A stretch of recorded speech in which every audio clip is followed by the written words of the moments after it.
एक बार फिर से आप सभी को नंबर 1 क्लासेस में स्वागत करता हूं। जैसा कि पिछला लेक्चर में हम लोगों ने लॉ ऑफ पैरेललोग्राम देखा था, इस बार भी हम लोग लॉ ऑफ पैरेललोग्राम ही देखेंगे, लेकिन कुछ अलग तरीका से देखेंगे। ये जो क्वेश्चन आपके बोर्ड पे जो डिस्प्ले है लिखा गया है, ये 2018 में पूछा गया है क्वेश्चन से। और इस टाइप का क्वेश्चन क्या होता है, बार बार रिपीट भी होते हैं, इसलिए आपको हम ये जो इंपॉर्टेंट क्वेश्चन है उसको आपके सामने लाए हैं। सबसे पहले हम लोग को क्वेश्चन पर नजर डालेंगे। हम लोग क्या है, the resultant of to forces P1 and P2 is P। बोल रहा है कि कोई दो फोर्सेस है, एक का नाम है P1, दूसरे का नाम है P2, उसका जो रिजल्टेंट फोर्स है वो P है। फिर क्या कहता है, if P2 is doubled the new resultant is perpendicular to P1। बोलता है जब हम लोग P2 को डबल कर देते हैं, जब P2 को हम लोग डबल कर देते हैं तो जो मेरा न्यू रिजल्टेंट आएगा वो किसके परपेंडिकुलर रहेगा, P1 के परपेंडिकुलर रहेगा। उसके बाद क्या बोलता है question, so that P2 equal to P। मतलब हमको दर्शाना है, सिद्ध करना है कि जो मेरा P2 है वो P के बराबर है। सबसे पहले हम लोग इसको डायग्राम बनाएंगे। सबसे पहले क्या दिया हुआ है, दो फोर्सेस का रिजल्टेंट P है। तो सबसे पहले ये हमारा कौन सा लॉ इसमें अप्लाई होगा, जब भी दो कंपोनेंट ऑफ फोर्स के बारे में जब भी बात हो रहा हो, केवल जब दो कंपोनेंट ऑफ फोर्स दिया गया हो तो हम लोग समझ जाएंगे ये मेरा लॉ ऑफ पैरेललोग्राम से ही बनेगा। समझ में आ गया। सबसे पहले इसका डायग्राम बनाते हैं। देखिए दो फोर्स हमको दिया गया है,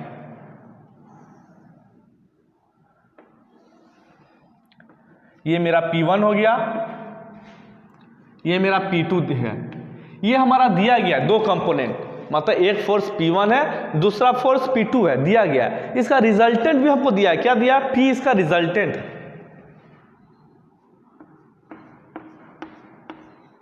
देखिए रिजल्टेंट भी इसका हमारा दिया गया है। ये आपका डायग्राम इस टाइप से कुछ बनेगा। मेरा बात समझ में आ रहा है। जाहिर सी बात है, जब हमको दिया गया two forces P1 and P2, their resultant is P। जब मेरा दो कंपोनेंट ऑफ फोर्स है P1 और P2 है, इसका रिजल्टेंट क्या है, मेरा P है। अब हमको क्या करना है, इसी डायग्राम को यूज करके, हमको अब कुछ नहीं करना है, यहां से अब कोई लेना देना नहीं, इस डायग्राम को यूज करके, और एक चीज और है, ये वाला पॉइंट को यूज करके, परपेंडिकुलर टू P1 है, इसको यूज करके हमको इसको सिद्ध करना है। चलिए स्टार्ट करते हैं।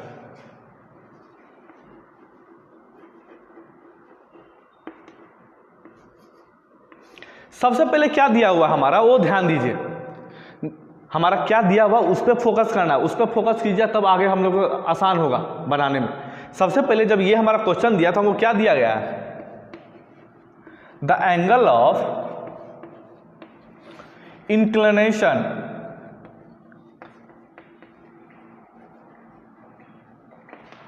ऑफ P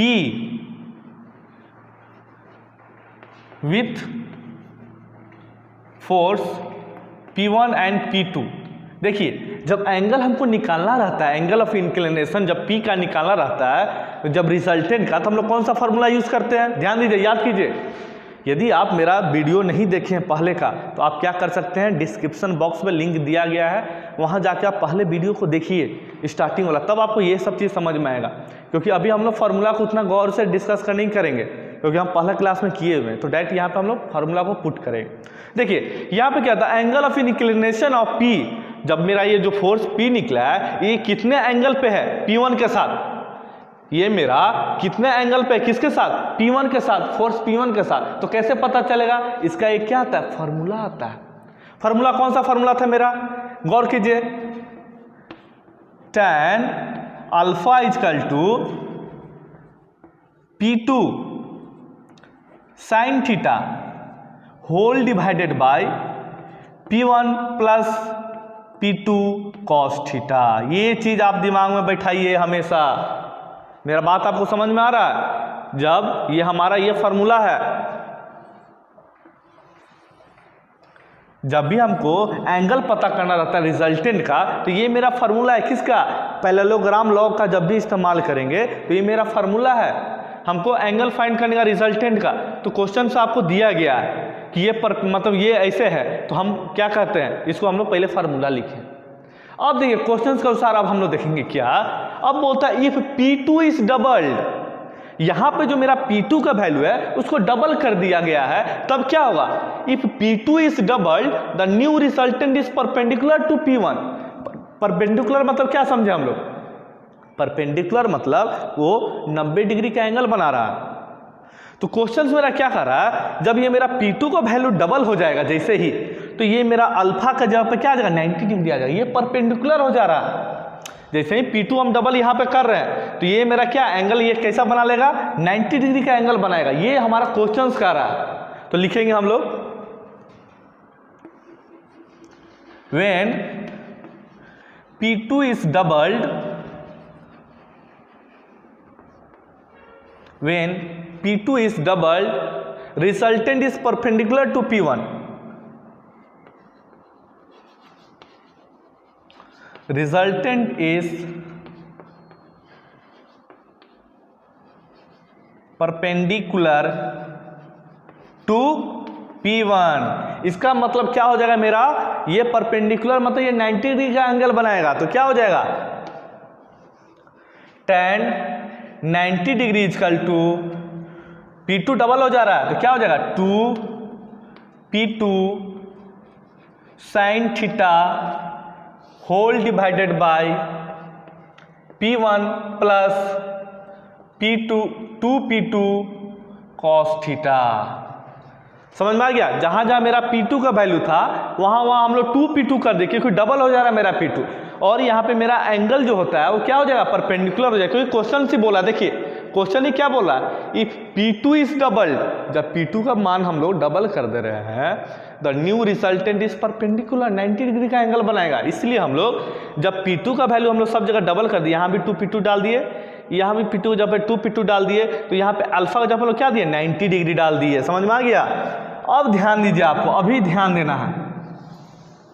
देखिए एक चीज आपको पता होगा, tan 90 डिग्री का कितना वैल्यू होता है, tan 90 डिग्री का वैल्यू इन्फिनिटी होता है। मेरा बात समझ में आ रहा है आपको, tan 90 डिग्री का वैल्यू कितना होता है, इन्फिनिटी होता है। इन्फिनिटी मतलब यदि किसी चीज को इन्फिनिटी कब आता है बताइए, tan, देखिए इधर ध्यान दीजिए, tan 90 डिग्री का वैल्यू इन्फिनिटी होता है। ये बात आपको तो पता है ना। इन्फिनिटी कब होता है, किसी चीज को जब हम लोग किसी भी चीज को जब जीरो से डिवाइड करते हैं, किसी भी चीज को जब हम लोग जीरो से डिवाइड करते हैं तभी मेरा क्या आता है, इन्फिनिटी आता है। मेरा बात आपको समझ में आ रहा है, वो चीज आपको समझना बहुत ही आवश्यक है। किसी चीज को जब हम लोग जीरो से डिवाइड करेंगे तभी उसका वैल्यू क्या आएगा, इन्फिनिटी आएगा। समझ में आ रहा है ना। चलिए आगे हम लोग देखेंगे, इतना नोट डाउन कीजिए, इतना पहले नोट डाउन कीजिए, उसके बाद हम लोग क्या करेंगे आगे देखेंगे। आप वीडियो को पॉज करके भी क्या कर सकते हैं, इसको लिख सकते हैं।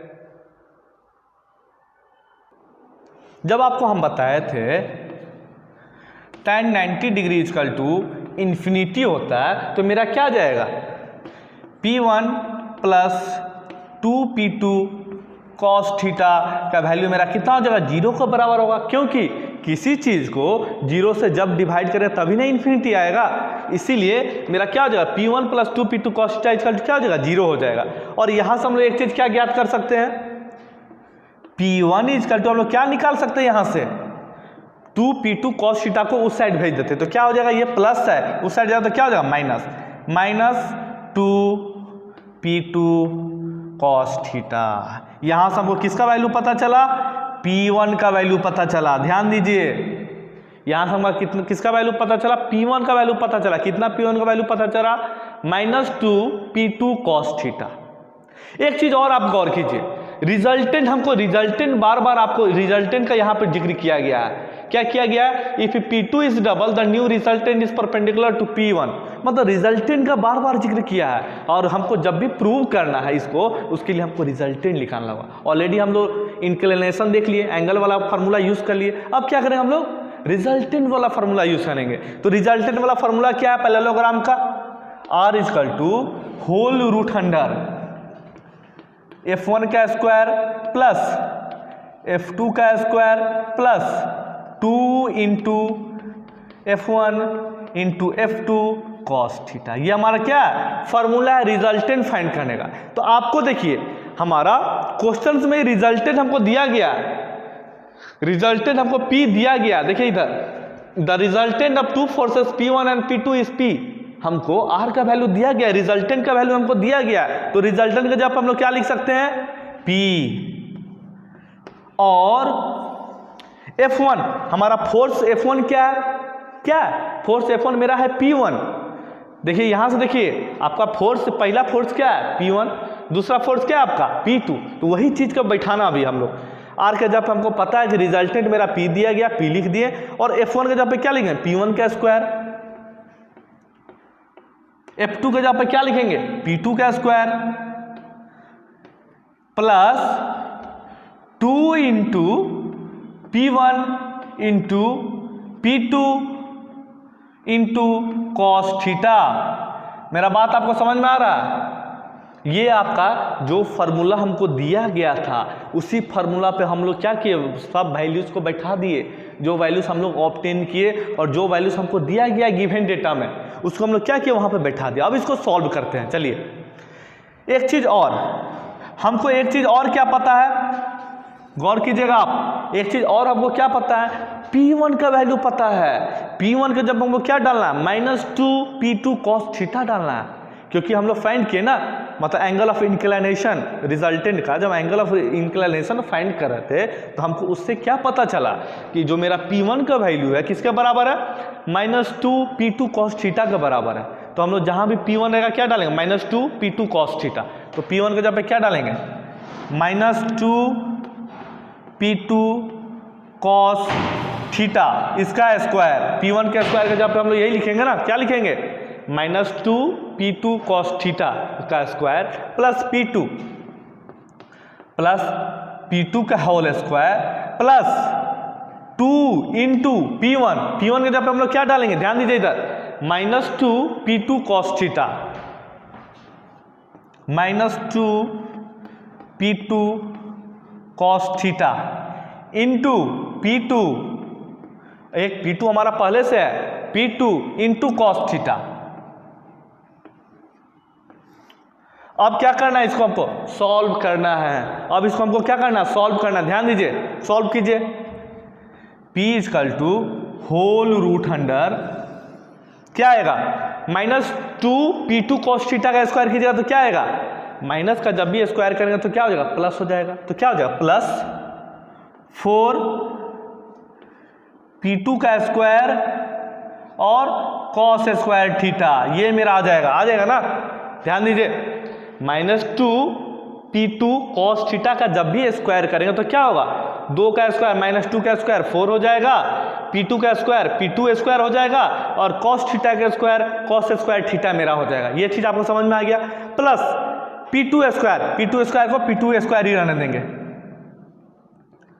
प्लस अब इसको अंदर वाला को सॉल्व करेंगे। अंदर मेरा क्या क्या, ध्यान दीजिए, 2 इंटू -2, तो 2 इंटू -2 करेंगे तो क्या हो जाएगा मेरा, 2 अंदर में देखिए प्लस है, ये माइनस है, और सब प्लस है, तो प्लस इंटू माइनस क्या होता है, माइनस होता है मेरा।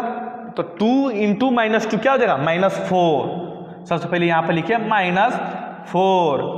अब क्या, P2 इंटू P2, ध्यान दीजिए इधर, यहां भी एक P2 cos थीटा है, यहां भी एक P2 cos थीटा है। ध्यान दीजिए, यही सब चीज इंपॉर्टेंट है जो आपको ध्यान देने वाली बात है। यहां भी एक P2 cos थीटा, यहां भी एक P2 cos थीटा है। जब दोनों को मल्टीप्लाई करेंगे तो मेरा क्या हो जाएगा, P2 square into cos square theta. मेरा बात आपको समझ में आ रहा है? जब P2 cos थीटा को गुना करेंगे P2 cos थीटा से तो क्या हो जाएगा मेरा, P2 का square into cos square theta, दोनों एक साथ हो जाएगा। अब यहां पे गौर कीजिए, इसमें से कोई कैंसिल होने वाला चीज है, हाँ, 4P2 का स्क्वायर cos स्क्वायर थीटा ये प्लस में है, और यहां पर देखिए -4 P2 का स्क्वायर cos स्क्वायर थीटा ये माइनस में है। तो ये दोनों आपस में क्या हो जाएगा, कैंसल हो जाएगा। क्यों, क्योंकि एक प्लस है एक माइनस है। जैसे कि आपको +2 रहेगा और -2 रहेगा तो दोनों को क्या करता हम लोग, कैंसिल कर देते हैं ना, मतलब सेम टर्म रहता है। तो यहां पे मेरा क्या सेम टर्म है, 4p2 कॉस स्क्वायर थीटा यहाँ भी है लेकिन यहाँ प्लस में है, और यहाँ भी है 4p2 कॉस स्क्वायर थीटा लेकिन यहाँ माइनस में है। तो ये जब दोनों एक समान टर्म हो जाएगा और जिसका साइन अलग रहेगा उसको क्या करते हैं, आपस में हम लोग काट देते हैं, ये कट गया। अब हमारा क्या बचा, p equal to whole root under p2 का स्क्वायर, केवल यही बचा मेरा। ध्यान दीजिए हमारा क्या बचा, अब ये पूरा सॉल्व किए तो मेरा क्या बचा, p equal to whole root under p2 का स्क्वायर, क्योंकि ये दोनों कैंसिल हो गया। एक चीज और आपको पता होना चाहिए, स्क्वायर से हमारा क्या हो जाता है, ये वाला रूट जो मेरा हो गया ये कैंसिल हो जाता है, किससे, स्क्वायर से। पता है ना आपको, स्क्वायर से मेरा रूट क्या हो जाता है, कैंसिल हो जाता है। तो मेरा क्या बचा, p इक्वल टू p2। और देखिए यही चीज हमको सॉल्व भी करना था, प्रूव भी करना था, so that p2 equal to p। तो हमारा आ गया resultant p equal to p2। समझ में आ गया। ये था क्या, सिद्ध करना। इसको नोट डाउन कीजिए। यदि आपको कोई भी डाउट हो कहीं भी लेक्चर में तो आप क्या कर सकते हैं, कमेंट तो हमको पूछ सकते हैं, वहाँ पे आपको हम सलूशन देंगे। समझ में आ गया। देखते रहिए नंबर 1 क्लासेस चैनल और खुश रहिए। धन्यवाद।